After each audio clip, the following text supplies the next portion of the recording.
श्री स्वामी समर्थ मराठी जगत या यूट्यूब चॅनलमध्ये तुमचे खूप खूप स्वागत आहे। आजच्या व्हिडिओमध्ये आपण रथसप्तमी ही कधी आहे आणि रथसप्तमीविषयी बरीच अशी काही माहिती बघणार आहोत। तर त्यासाठी व्हिडिओ शेवटपर्यंत नक्की बघा। तर रथसप्तमीला माघी सप्तमी, अचला सप्तमी आणि आरोग्य सप्तमी असे सुद्धा म्हणतात। माघ महिन्यामध्ये सप्तमी तिथीला आलेली असल्यामुळे माघ सप्तमी म्हणतात आणि या सप्तमीला सूर्यदेवाची उपासना केल्यास अखंड आरोग्य प्राप्त होतं, म्हणून याला आरोग्य सप्तमी असे सुद्धा म्हणतात।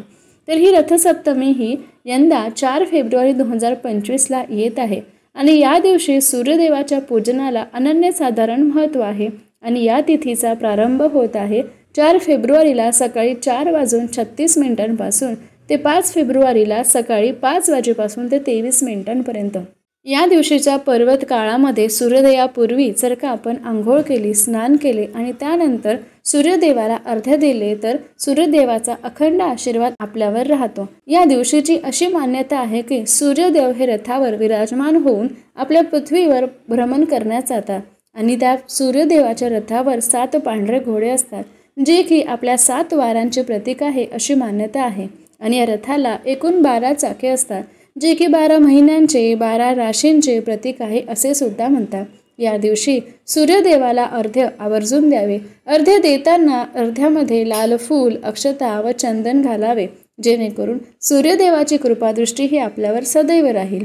या दिवशी शक्य झाल्यास पवित्र नदीमध्ये आंघोळ केल्यास पुण्य लाभ होतो। या दिवशी केलेल्या पूजने, आराधनेले अखंड आरोग्य आणि अखंड सौभाग्य लागते अशी मान्यता आहे।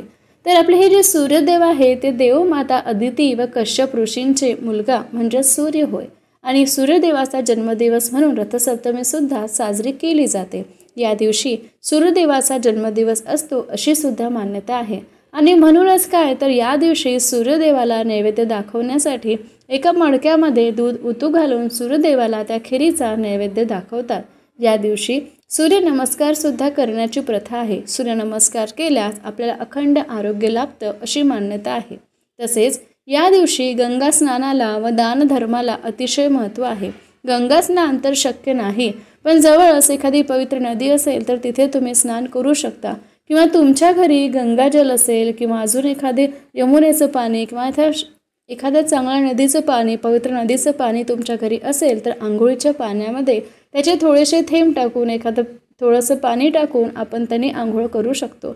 आणि दानधर्म जर का तुम्हाला करायचे असल्यास काय दान करावे तर या दिवशी गहू, गूळ, धान्य, तांब्याची भांडी आणि लाल कपडे आवर्जून दान करावे, जेणेकरून सूर्यदेवाचा कृपा आशीर्वाद आपल्यावर लाभेल। या दिवशी शक्य तेवढा सूर्य मंत्राचा जप करावा आणि सूर्य मंत्र आहे ओम गृणे सूर्याय नमः किंवा आदित्याय नमः असे सुद्धा तुम्ही दिवसभर म्हणू शकता। पण दिवसभर म्हणू शकत नसल्यास या दिवशी आवर्जून तुम्ही जेव्हा सूर्याला अर्घ्य देता तेव्हा अखंड ओम गृणे सूर्याय नमः या मंत्राचा आवर्जून जप करा।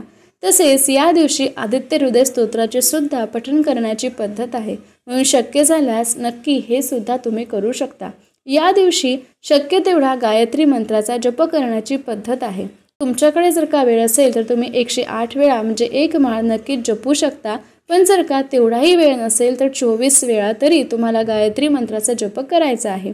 अशा प्रकारे हे अतिशय साधे आणि सोपे उपाय तुम्ही रथसप्तमीला करू शकता आणि रथसप्तमीची ही माहिती तुम्हाला कशी वाटली ते सांगायला विसरू नका आणि अशाच महत्त्वपूर्ण व्हिडिओसाठी आपल्या चॅनलला भेट देत राहा। व्हिडिओ आवडल्यास नक्कीच लाईक आणि सबस्क्राईब करा। धन्यवाद।